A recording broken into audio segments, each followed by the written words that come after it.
సుమన్ టీవీలో మీ personal and business promotions కోసం కింది నెంబర్కి కాంటాక్ట్ చేయండి.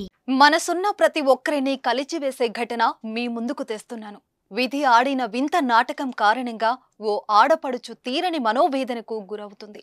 నిండు గర్భిణికి భర్తను దూరం చేసి పుట్టెడు దుఃఖాన్ని కలిగించిన ఆ విధి మరుసటి రోజే కవల పిల్లలను పుట్టించి పాప బాబు ఒకేసారి పుట్టారన్న సంతోషం లేకుండా చేసింది.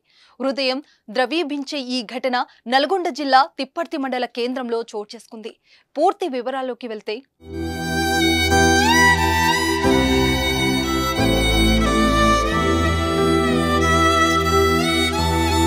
తిప్పర్తి మండలం పజ్జూరు గ్రామానికి చెందిన నిరుపేద కుటుంబంలో పుట్టిన సుమలతకి తిప్పర్తి ఎస్సీ కాలనీకి చెందిన చెరుకుపల్లి శ్రీకాంత్తో 5 ఏళ్ల కిందట పెళ్లి జరిగింది.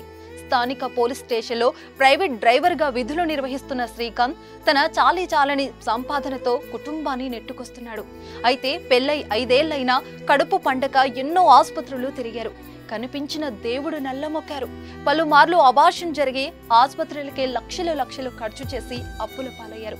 అయితే గత ఏడాది ఆగస్టులో సుమలత గర్భం దాల్చడంతో పెద్ద ఆసుపత్రిలో చూపించారు.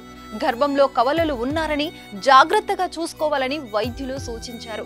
ఇంతకు ముందు జరిగిన నష్టాన్ని గుర్తు పెట్టుకున్న ఆ దంపతులు అన్ని వసతులు ఉన్న అద్దె ఇల్లు తీసుకొని గర్భిణి అన్న విషయం కూడా ఎవరికీ తెలియకుండా జాగ్రత్తగా ఉండసాగారు.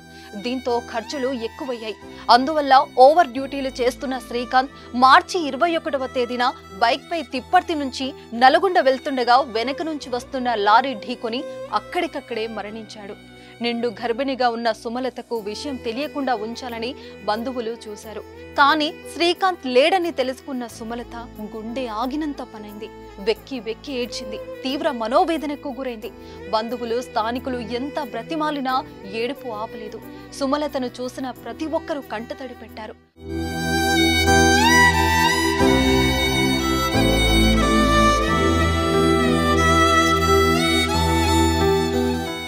ఊరందరి అశ్రు నయనాల మధ్య శ్రీకాంత్ అంత్యక్రియలు పూర్తయ్యాయి. అయితే మరుసటి రోజే సుమలతకి నొప్పులు రావడం ప్రారంభమయ్యాయి. వైద్యులు డెలివరీ చేయక తప్పదన్నారు. 2 12 బిడ్డలకు జన్మనిచ్చింది. అందులో ఒకరు పాప, ఒకరు బాబు ఉన్నారు. అయితే ఒకేసారి 2 చిన్నారులు జన్మించడంతో అందులో బాబు అచ్చం శ్రీకాంత్ లాగే ఉండటంతో శ్రీకాంత్ మళ్లీ పుట్టాడు. తోడుకు చెల్లెని కూడా ఇచ్చాడు. ధన్యుడు శ్రీకాంత్ అనుకున్నారు అందరూ. అయితే ఇప్పుడు ఆ చిన్నారుల ఆరోగ్యం సరిగా లేకపోవడంతో ఆసుపత్రిలో చికిత్స అందిస్తున్నారు.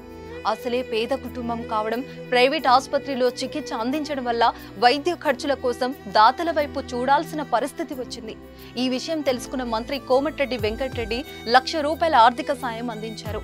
ఈ సొమ్మును స్థానిక జెడ్పీ ఫ్లోర్ లీడర్ పాశం రామరెడ్డి సుమలతకు అందించారు. చిన్నారుల ఆరోగ్యంపై ఎప్పటికప్పుడు మంత్రి కోమటిరెడ్డి ఆరా తీస్తున్నారు. చిన్నారులు త్వరగా కోలుకోవాలి. సుమలతకు ఆ దేవుడు మనోధైర్యం ఇవ్వాలి.